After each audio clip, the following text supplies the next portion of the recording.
అదే విధంగా చివరికి రైతులు రక్తం కూడా పీల్చుకునే విధంగా మీరు మీ శివశక్తి డైరీ ద్వారా మరి పాల రేటు సైతం కూడా ఎక్కువ రేట్లకు అమ్మిన మాట వాస్తవం కాదా అని చెప్పి ఈ సందర్భంగా నేను అడగదలుచుకున్నా.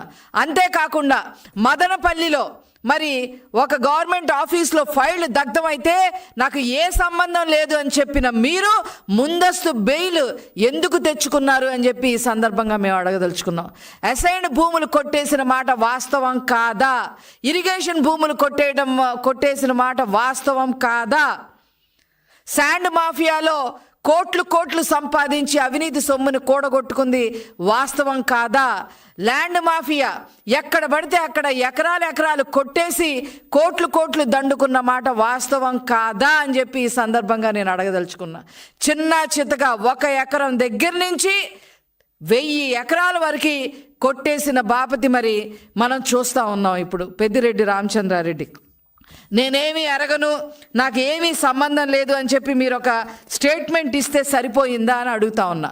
మీ ఓటర్ లిస్ట్ కన్నా, మీ పుంగనూరు ఓటర్ లిస్ట్ కన్నా కూడా మీ అవినీతి పాపాల లిస్టే ఎక్కువగా ఉంది అనే విషయం మీరు గమనించారా అని చెప్పి ఈ సందర్భంగా నేను అడగదలుచుకున్నా.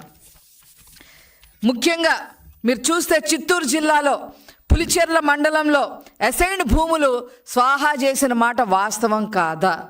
900 ఎకరాలు 982 ఎకరాల పైన మరి మీరు కబ్జా చేశారు అనేది మరి మీడియాలో వచ్చింది, అన్నిట్లో వచ్చింది.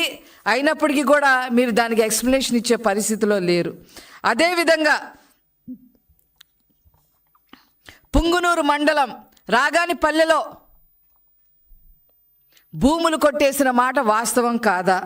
అదేవిధంగా రేణిగుంటలో గవర్నమెంట్ ల్యాండ్ ఉంటే 100 ఎకరాల గవర్నమెంట్ ల్యాండ్లో మధ్యలో 20 ఎకరాలు మీ భార్య గారి పేరు మీద ఎలా వచ్చింది? ఇది ఎక్కడైనా విన్నావా? రేణిగుంట ఎయిర్పోర్ట్ పక్కన 100 ఎకరాల గవర్నమెంట్ ల్యాండ్ ఉంటే మధ్యలో 20 ఎకరాలు మాత్రమే, 20 ఎకరాలు మీ భార్య పేరు మీద ఎలా వచ్చింది అని చెప్పి ఈ సందర్భంగా అడగదలుచుకుందాం. అలా ప్రభుత్వ భూములు కూడా మీరు కొట్టేసిన పరిస్థితి మనం చూస్తూ ఉన్నాం. అదేవిధంగా